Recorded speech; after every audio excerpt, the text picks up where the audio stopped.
Setelah mandi dan berganti pakaian, Alana dengan penampilan berbeda melanjutkan makannya. Bukannya nanti ketemu klien ada jamuan makan siangnya juga? Tanya Dio melihat Alana makan banyak. Aku lapar, kau mau di rootmu ini viral karena makan gak tahu malu saat bertemu klien? Seperti gak makan-makan saja, sahut Alana. Tapi cara makanmu sekarang kau terlihat seperti tak pernah makan-makan. Porsimu banyak sekali, ledek Dio lagi. Kau harus makan banyak, kau perlu itu. Kau agak kurusan sekarang.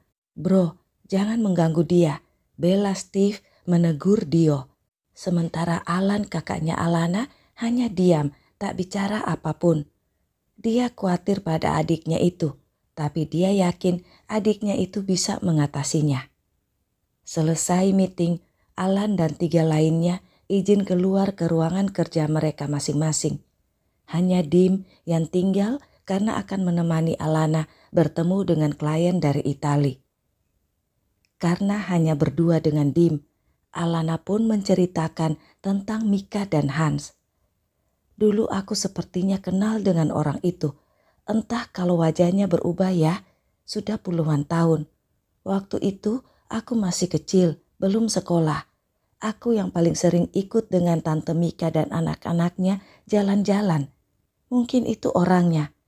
Aku juga lupa namanya siapa. Apa kau curiga pada orang itu? Kau sudah menyelidikinya?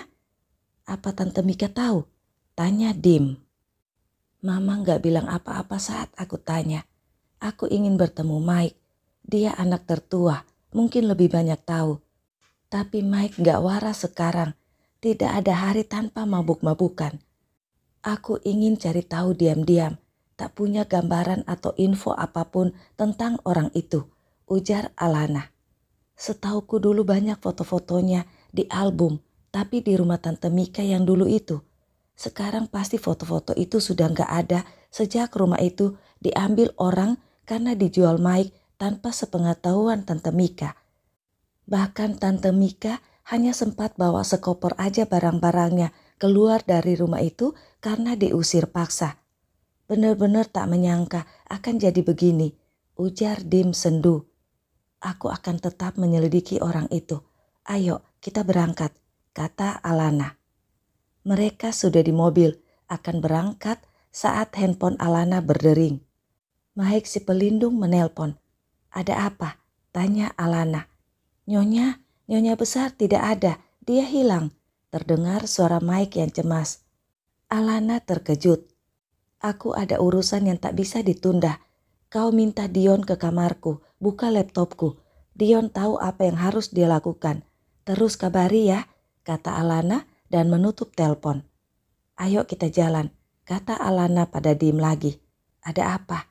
Tanya Dim. Mama gak ada, mungkin sedang jalan-jalan, ujar Alana berusaha tenang. Bisa jadi, mungkin pergi bersama Hans, kata Dim. Alana terdiam. Mika tidak pernah pergi tanpa pamit. Dim menemani Alana menemui klien dari Itali. Tapi ternyata pertemuan itu tidak membicarakan urusan pekerjaan, tapi sesuatu yang bersifat rahasia. Dim terdiam menatap Alana, merasa kagum tapi sekaligus khawatir keselamatan Alana. Berurusan dengan mafia Italia yang sudah terkenal kejam di seluruh dunia bukanlah hal baik untuk seorang perempuan. Tapi tak terlihat rasa takut sedikit pun pada Alana. Kau mengenal orang tadi dari mana? Tanya Dim. Aku lumayan lama di Itali. Jangan khawatir, aku tahu apa yang aku lakukan. Aku harus menemukan lagi Om Julio untuk tahu tentang Hans. Aku harus bertindak supaya tidak ada yang menggangguku dan anak-anak, juga mengganggu Mama Mika, terlebih mengganggu perusahaan. Aku pernah melakukan hal ini dulu, tapi terhenti saat tahu Mark masih hidup, kata Alana pelan. Dim terdiam. Alana juga diam sambil berjalan ke mobil. Alana lalu menelpon ke Rumah Putih menanyakan Mika. Aku akan pulang dulu Dim, kau kembali ke kantor, kata Alana. Tante Mika belum pulang? Tanya Dim. Alana mengangguk. Alana menolak diantar Dim. Dia naik taksi. Seperti biasa, Alana akan berganti taksi sampai yakin aman dan tidak ada yang mengikutinya. Tapi kali ini ternyata ada yang mengikutinya. "Pak, maaf, apa kita diikuti?" tanya Alana pada pak sopir taksi kedua yang dinaiki Alana. Si sopir melirik spion. "Saya tidak yakin, Bu," jawab si sopir. "Kalau begitu, kita jalan keliling saja dulu. Saya akan membayar lebih," pinta Alana. "Baik, Bu," kata si sopir dan mengikuti instruksi Alana. "Benar, Bu, kita diikuti. Ada 2 mobil dan 1 motor," kata si sopir dengan suara agak bergetar karena merasa takut. Alana juga sudah tahu taksinya diikuti. "Kalau begitu, turunkan saya di mall terdekat. Dengan begitu, saya juga Bapak akan aman," kata Alana. Si sopir mengikuti. "Hati-hati, Bu," kata si sopir setelah Alana membayar. Alana masuk ke mall. Kalau sudah begitu, dia akan lebih gampang menyamar. 1 jam kemudian, Alana sampai di Rumah Putih dan langsung menanyai Pak Yono. Si kembar 3 juga memeriksa CCTV. Semua terlihat normal. Mika pergi dan naik taksi. Tapi masalahnya, Mika tak bisa dihubungi. "Sebaiknya kita tunggu dulu. Mungkin Oma benar-benar hanya jalan-jalan atau ketemu temannya," kata Dewa. Mereka pun menunggu. Alana masuk ke kamarnya di ruang bawah tanah dan mencari info dari foto-foto orang-orang yang dia potret tadi di mall. Itu foto orang-orang yang mengikuti taksinya tadi. Setelah itu, dia memanggil Mike si pelindung. Sekalipun dia membahas ataupun meminta pendapat Mike, tapi tetap ada yang dirahasiakan Alana dari siapapun. Dia harus lebih berhati-hati sekarang dan hanya bisa mengandalkan dirinya sendiri. 3, 2, 1. Mika pulang menjelang maghrib dengan sikap biasa. Sebelumnya, Alana juga sudah meminta untuk seisi Rumah Putih bersikap biasa pada Mika bila Mika pulang nanti. Jadi situasi seperti tidak ada apa-apa sebelumnya. Mika merasa sedikit kecewa karena merasa seperti tidak ada yang memperhatikannya lagi, tidak ada yang mencemaskannya dan tidak mencarinya. Tapi Mika juga lega dengan situasi itu.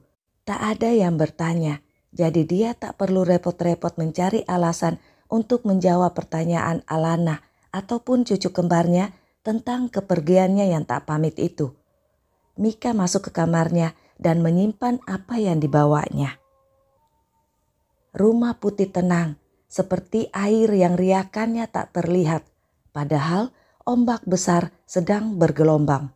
Pak Yono menyadari ombak itu, merasa ketenangan itu akan ternoda lagi, seperti saat Mar dulu kecelakaan dan dinyatakan meninggal.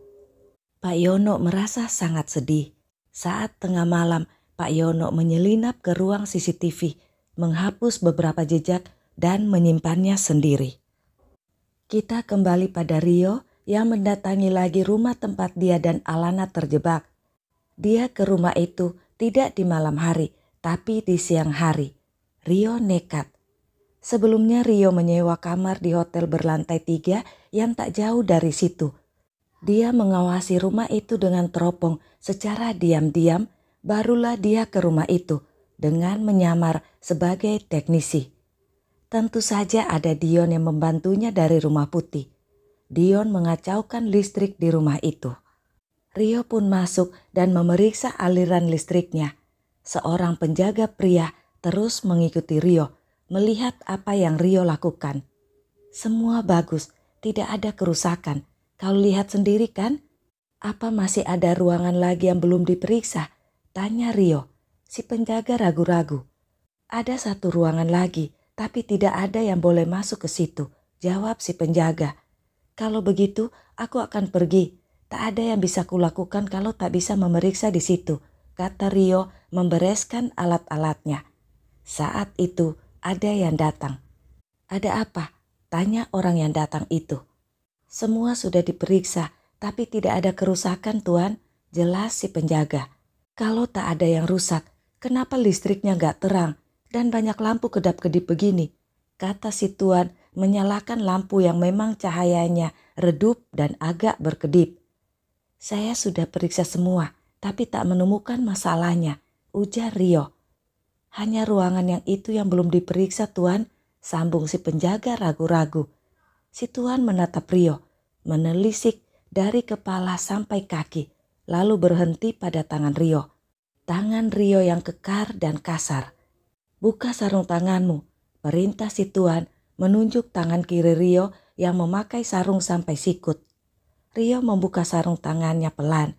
Si Tuan dan penjaga terkejut saat sarung tangan dibuka karena melihat kulit berkerut dan menghitam, agak menakutkan.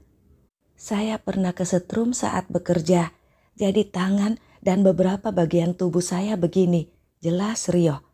"Pakai lagi sarung tangannya dan ikuti aku," kata si Tuan berjalan ke ruangan tempat yang ada infrarednya. Rio mengikuti sambil berusaha mengingat di mana dia pernah bertemu si Tuan ini. Rio pun memeriksa setelah si Tuan menyuruh Rio masuk, tapi tak ada yang rusak. Saat si Tuan duduk di meja kerjanya dan menyalakan lampu di meja itu, listrik langsung padam. "Sepertinya masalahnya di situ," kata Rio langsung memeriksa. Setelah listrik menyala lagi, Rio pun membereskan alat-alatnya. Saat itu ada orang lain lagi masuk. "Kau ada apa ke sini?" tegur si Tuan. "Ada yang perlu kulaporkan," kata orang yang baru datang. Rio mengenali suara orang itu membuat Rio melirik. Dan Rio sangat terkejut. Orang yang baru datang itu adalah Pedro. "I wish I was for you drunk as a midnight, waiting for me to reply.